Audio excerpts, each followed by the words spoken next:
और उसी समय भारत को एक साइक्लोन का मुकाबला करना पड़ा था। उस समय सबसे ज़्यादा दुष्परिणाम उड़ीसा पर हुआ था। आज एक साल बाद फिर से साइक्लोन ने भारत के तटीय क्षेत्र को, विशेष करके पूर्वी क्षेत्र को प्रभावित किया और उसमें भी सबसे ज़्यादा दुष्परिणाम पश्चिम बंगाल के हमारे भाइयों बहनों को, पश्चिम बंगाल के नागरिकों को, यहाँ के संपत्ति को बहुत हानि पहुंचाई है। साइक्लोन की संभावनाओं से लेकर के लगातार मैं इससे संबंधित सभी लोगों से संपर्क में था। भारत सरकार भी सतत राज्य सरकार के संपर्क में थी। साइक्लोन का नुकसान कम से कम हो, इसके लिए जो भी आवश्यक कदम उठाने चाहिए उसके लिए राज्य सरकार और केंद्र सरकार ने मिलकर के भरसक प्रयास किया। लेकिन उसके बावजूद भी करीब करीब 80 लोगों के जीवन हम नहीं बचा पाए।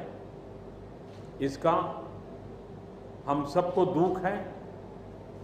जिन परिवारों ने अपना स्वजन खोया है उनके प्रति केंद्र सरकार, राज्य सरकार और हम सबकी संवेदनाएं हैं और इस संकट की घड़ी में हम उनके साथ हैं।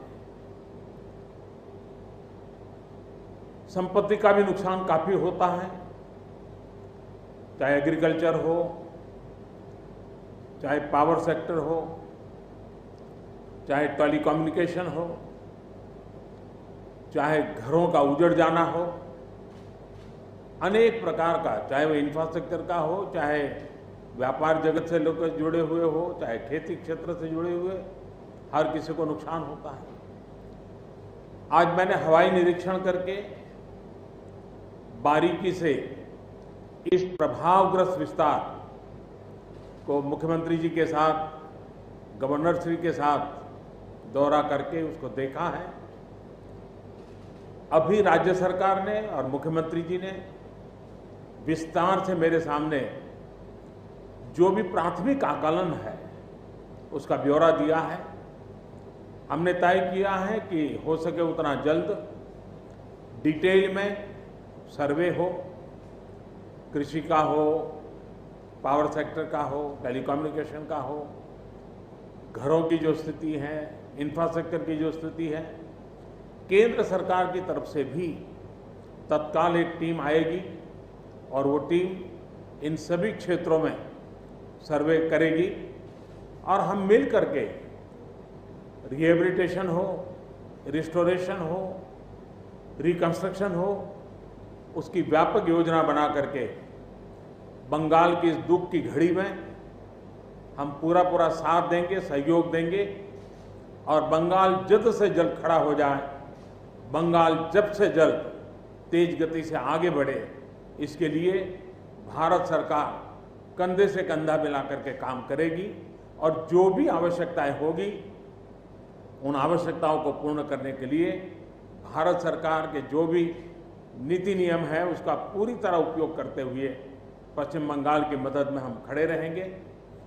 अभी तत्काल जो इस संकट की घड़ी में राज्य सरकार को कठिनाई न हो, इसके लिए एक एडवांस असिस्टेंस के रूप में 1000 करोड़ रुपया भारत सरकार की तरफ से व्यवस्था की जाएगी। साथ साथ जिन परिवारों ने अपने स्वजन खोए हैं उन परिवारों को प्रधानमंत्री राहत कोष से 2 लाख रुपया और जिन लोगों को इंजरी हुई है उनको 50,000 रुपये तक की सहायता देने का भी हम प्रधानमंत्री राहत कोष से करेंगे। पूरी दुनिया एक संकट से जूझ रही है। भारत भी लगातार कोरोना वायरस के खिलाफ लड़ाई लड़ रहा है।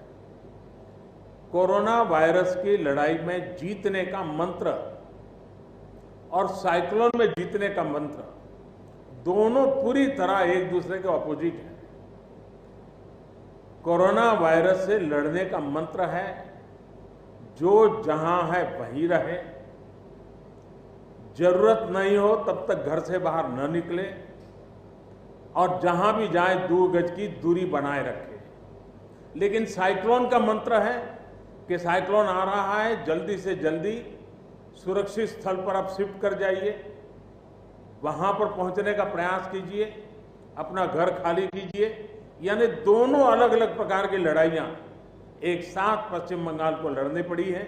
लेकिन उसके बावजूद भी ममता जी के नेतृत्व में राज्य सरकार ने भरसक प्रयास किया है।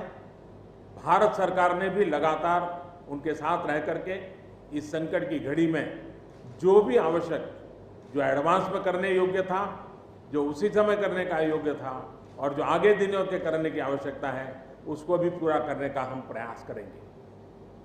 आज समग्र देश को जिनके लिए गौरव है, ऐसे राजा राम मोहन राय जी की जन्म जयंती है और उस समय मेरा पश्चिम बंगाल की इस पवित्र धरती पर होना मेरे मन को छूने वाली बात होती है। लेकिन संकट की घड़ी से हम जूझ रहे हैं, तब मैं तो इतना ही कहूँगा कि राजा राम मोहन राय जी हम सबको आशीर्वाद दें, ताकि समयानुकूल समाज परिवर्तन के जो उनके सपने थे, उनको पूरा करने के लिए हम मिल बैठ करके, मिलजुल करके एक उज्जवल भविष्य के लिए, भावी पीढ़ी के निर्माण के लिए समाज सुधार के अपने कामों को निरंतर जारी रखेंगे और वही राजा राम मोहन राय जी को उत्तम श्रद्धांजलि होगी। मैं मेरे पश्चिम बंगाल के सभी भाइयों बहनों को विश्वास दिलाता हूं कि संकट की घड़ी में पूरा देश आपके साथ है।